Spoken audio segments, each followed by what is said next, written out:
नमस्कार दोस्तों। तो एक बार फिर से स्वागत है मेरे आज के इस वीडियो में। आज के इस वीडियो में हम ये डिस्कस करेंगे कि क्या स्ट्रेटेजी और टिप्स आपको फॉलो करनी है अकाउंट्स में अच्छे मार्क्स लाने के लिए। अगर ये स्ट्रेटेजी और टिप्स आप अगर फॉलो करते हो अपने पढ़ते टाइम तो डेफिनेटली आप बहुत अच्छा स्कोर कर पाओगे अपने सीए फाउंडेशन अकाउंट्स के पेपर में। तो आप स्क्रीन पे देख सकते हो मैंने क्या लिखा है slogan, perfect practice makes the man perfect. ऐसे रियली में तो होता है practice makes the man perfect, लेकिन मैंने आगे लगा दिया perfect practice makes the man perfect. ऐसा क्यों?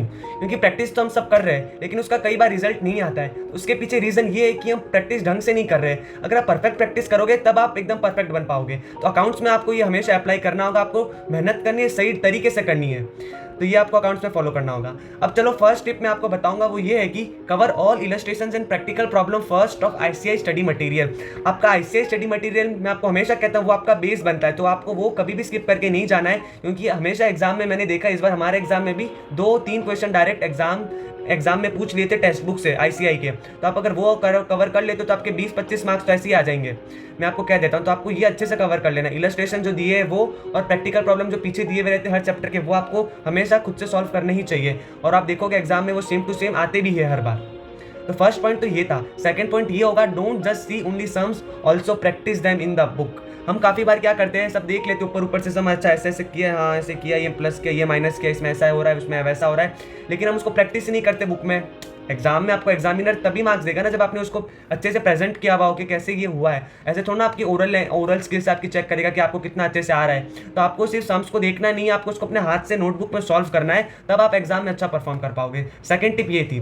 थर्ड टिप ये है कि you must be expert in using calculator so there won't be any calculation mistake. अब देखो अकाउंट ऐसा पेपर है जिसमें आपको अपना दिमाग भी लगाना पड़ेगा, अपना हाथ भी यूज करना पड़ेगा और कैलकुलेशंस भी करनी पड़ेगी। तीनों चीज़ एक साथ में करनी होती है, तो कई बार मिस्टेक्स होने की चांस होती है। 11th-12th में हम जब अकाउंट्स करते थे तो हमारी मिस्टेक होती रहती थी कैलकुलेशंस में, लेकिन अब तो हमारे सीए फाउंडेशन में हमारा अस्त्र हमारे पास है। तो युद्ध में जाने से पहले हमको हमारा अस्त्र लेके जाना है, वो है हमारा कैलकुलेटर। तो कैलकुलेटर में आपकी मास्टरी होनी बहुत ज़्यादा ज़रूरी है। कैलकुलेटर में आपको सारे फंक्शन अच्छे से यूज़ करते हुए आना ही चाहिए फ्रेंड्स। अगर आप कैलकुलेटर अभी तक सही से नहीं सीखे हो तो आपको कैलकुलेटर की ट्रिक्स जाननी बहुत ज़्यादा ज़रूरी है। इससे आप क्या होगा, आपका फटाफट लिख लोगे पेपर और आपकी कैलकुलेशन में आपका टाइम बचेगा। इसलिए कह रहा हूँ कैलकुलेशन में आप अपने एक्सपर्ट बन जाइए। थर्ड पॉइंट ये था। अब चलते हैं फोर्थ पॉइंट की, और वो ये है कि use proper format when doing sums at the home. आप जब भी घर पे अकाउंट्स कर रहे हो, कोई भी सम सॉल्व कर रहे हो, तो आपको प्रॉपर फॉर्मेट यूज़ करना है। हम क्या करते हैं, घर पे बैठे यार अभी तो ऐसे ऐसे फटाफट कर लेते हैं यार, फॉर्मेट तो एग्जाम में बनाएंगे ही ना। पर ये चीज़ गलत है फ्रेंड। जैसे मैंने बहुत लोगों को देखा है कि वो ऐसे बोलते हैं लेकिन एग्जाम में भी कई बार फॉर्मेट ही उनको याद नहीं आता है। अब कोई सम है जैसे बीआरएस का, उनको फॉर्मेट ही नहीं याद आता है क्या है, बस उनको पता है ऐसे ऐसे होगा। लेकिन गाइज बिलीव मी, एग्जाम में फॉर्मेट चेक होता है। अगर आपने फॉर्मेट ढंग से नहीं बनाया हो तो एग्जामिनर आपका आधा से 1 नंबर काट सकता है, उसके पास पूरा राइट है। इसलिए फॉर्मेट में कौन मार्क्स कटवाता है यार। तो फॉर्मेट तो हमको आना ही चाहिए किसी का भी, क्योंकि फॉर्मेट बहुत सारे होते हैं, जैसे अकाउंट करंट हो गया, एवरेज ड्यू डेट हो गया, हर चीज़ के फॉर्मेट अलग अलग बनते हैं, मैं समझ सकता हूँ। लेकिन आप जैसे जैसे प्रैक्टिस करोगे वैसे वैसे फॉर्मेट आपको याद हो जाएगा दिमाग में। तो ये चीज़ है कि आपको फॉर्मेट हमेशा घर पे बनाना है जब आप घर पे खुद से सॉल्व कर रहे हो सम्स को। तो ये था फोर्थ पॉइंट। नेक्स्ट पॉइंट है, always prepare working note as it carries marks.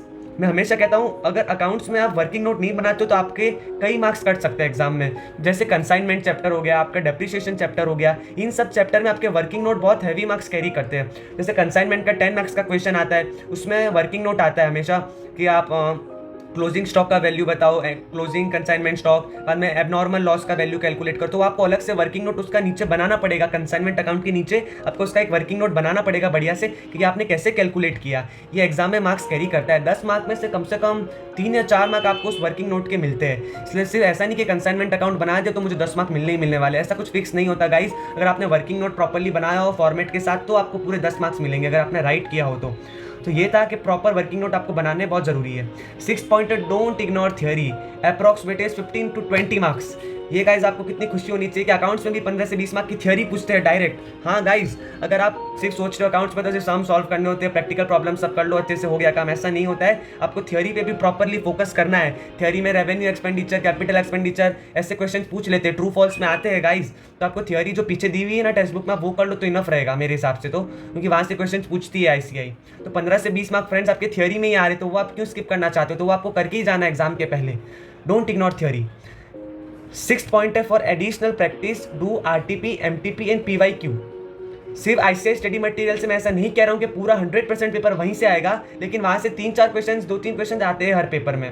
पर अगर आपको एडिशनल प्रैक्टिस करनी है, आपको 80-90 प्लस, अगर आप हाई अचीवर हो तो आपको आरटीपी एमटीपी पीवाईक्यूज तो करनी बहुत ज़्यादा ज़रूरी है। आरटीपी आपके रिवीजन टेस्ट पेपर्स होते हैं, एमटीपी मॉक टेस्ट पेपर होते हैं, और पीवाईक्यू पास्ट ईयर क्वेश्चन होते हैं। पास्ट ईयर क्वेश्चन जो आईसीआई पूछती आ रही है इतने टाइम से, वो आपको 3-4 साल के तो कर ही लेने चाहिए, तो आपको एक आइडिया आएगा कि आईसीआई कैसे क्वेश्चन पूछती है एग्जाम में। उसके लिए मैं आपको एक ऐप सजेस्ट करना चाहूँगा। ये आप देख सकते हो अपने स्क्रीन पे क्या लिखा है, one fin by Indigo learn. ये आप प्ले स्टोर पे सर्च करिएगा तो आपको ऐसा ऐप दिखेगा, तो आपको उसको सिंपली डाउनलोड कर लेना है, क्योंकि उस ऐप से आपको बहुत सारे फायदे होंगे। क्योंकि इस ऐप में सब कुछ एक ही जगह पे है, जैसे कि आरटीपी एमटीपी पीवाईक्यूज, वो भी आपके सीए फाउंडेशन के चारों सब्जेक्ट जैसे अकाउंट्स, लॉज, बिजनेस, इकोनॉमिक्स और मैथ्स, उन सबके पीवाईक्यूज एमटीपी आपको एक ही जगह पे मिलेंगे। तो आपको कोई इधर उधर ढूंढने की ज़रूरत नहीं है। तो आप ये ऐप ज़रूर से आज ही डाउनलोड कर लीजिए और आप अपनी प्रैक्टिस अच्छे से कर सकते हैं। तो फ्रेंड्स, ये थी कुछ 6 टिप्स। और गाइज एक और चीज़ होती है कि अकाउंट्स हमारा फर्स्ट पेपर होता है सीए फाउंडेशन के एग्ज़ाम का, तो वो आपका एग्जाम आप सब सोचते हो और वो पेपर तो अच्छा जाना ही चाहिए। तो आपको अकाउंट्स में इतनी मेहनत करनी है, डेली कंसिस्टेंसी से पढ़ना है। ऐसा नहीं एक दिन अकाउंट्स कर लिया, 5-6 घंटे कर लिया, फिर एक हफ्ते हाथ ही नहीं लगाया, इससे आपके कंसेप्ट सब भूलने लगोगे। इसलिए अकाउंट्स डेली आधा 1 घंटा आपको करना ही चाहिए। अभी आपके पास टाइम भी 3 to 4 मंथ्स है, तो आपको पूरा अपना स्टडी मटेरियल, सारे चैप्टर्स अच्छे से करके जाने, कोई भी चैप्टर आपको स्किप नहीं करना है गाइज। अभी आपके पास 3-4 महीने, तो आराम से सब चैप्टर आप डिटेल में कवर कर सकते हो। कोई भी चैप्टर एग्जाम में अगर आपको हार्ड भी लग रहा हो, किसी बच्चों को एनपीओ हार्ड लगता है, किसी को डेप्रिसिएशन हार्ड लगता है, किसी को कंसाइनमेंट हार्ड लगता है, तो गाइस आप उस चैप्टर को पूरा छोड़ने की गलती कभी भी मत कीजिएगा।